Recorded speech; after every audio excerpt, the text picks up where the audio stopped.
the officials of the UP Open University, the Director of the Quality Assurance Office, Assistant Professor Ria Valerie D. Cabanes, the Director of the Ugnayan ng Pahinungod, Director Larry N. Cruz,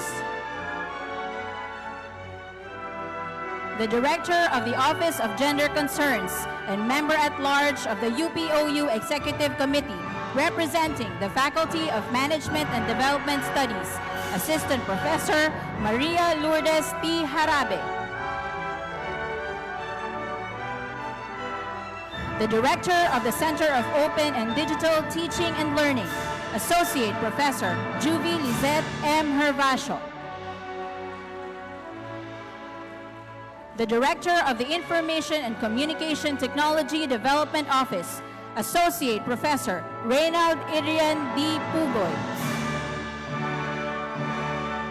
the Director of the Office of Public Affairs and the Assistant to the Chancellor, Professor Primo G. Garcia,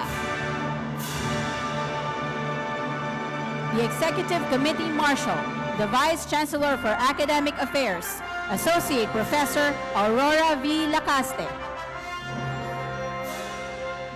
the UPOU Executive Committee members, members at large representing the Faculty of Information and Communication Studies, Assistant Professor Ruth B. Rodriguez,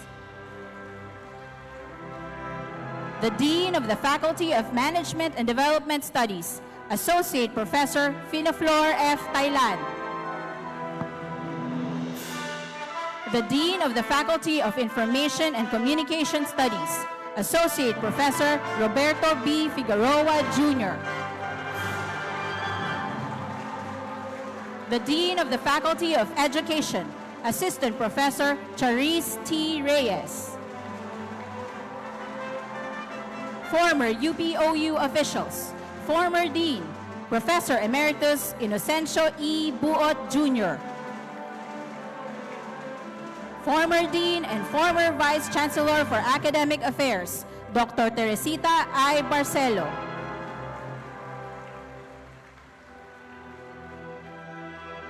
former Dean, Vice Chancellor for Finance and Administration, former Vice Chancellor for Academic Affairs, and President of UPOU Foundation Incorporated, Dr. Melinda F. Lumanta,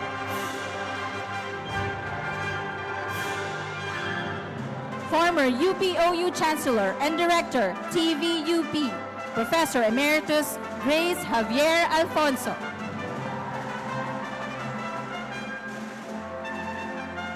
the founding Chancellor of UPOU, Dr. Maria Cristina D. Padolina,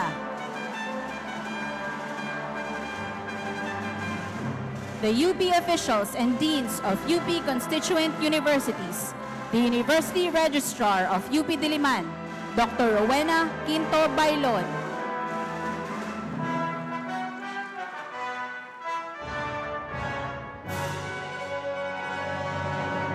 the Dean of the College of Humanities and Social Sciences, UP Mindanao, Dr. Joanna Lynn B. Cruz, the Dean of the College of Nursing, UP Manila, Dr. Sheila R. Bonito,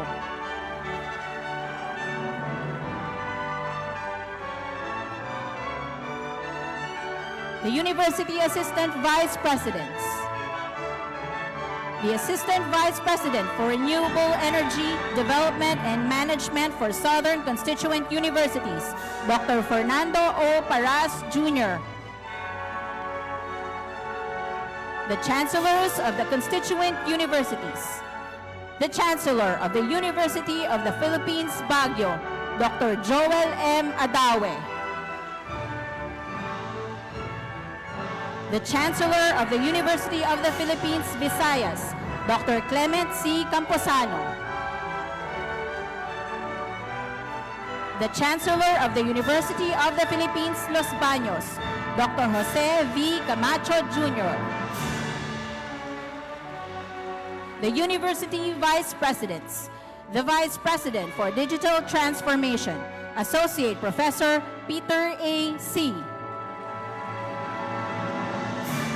the Vice President for Public Affairs, Attorney Marian Pugia Regidor, represented by the Assistant Vice President for Public Service, Assistant Professor Mark Lester Del Mundo Chico. The Vice President for Administration, University of the Philippines, Dr. Augustus C. Resurreccion. The Vice President for Planning and Finance, Vice President Irene Y. Balmores. The members of the UP Board of Regents, the Staff Regent, Honorable Marie Teresa S. Alhambra. The Student Regent, Honorable Ron Dexter L. Clemente. The Faculty Regent, Honorable Early Sol A. Gadong. The Alumni Regent, Honorable Robert Lester F. Aranton. Carrying the UP-OU Maze, the University Registrar, Assistant Professor Blanca Flor P. Arada.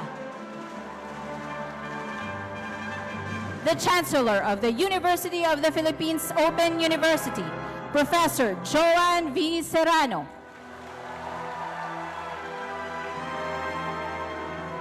Carrying the UP System Maze, the Secretary of the University and of the Board of Regents, Attorney Roberto M.J. Lara.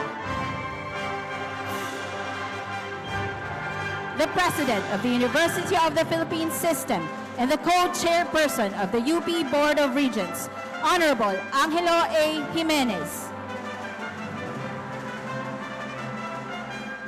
The commencement speaker, Assistant Secretary of the Department of Social Welfare and Development, Honorable Janet P. Armas.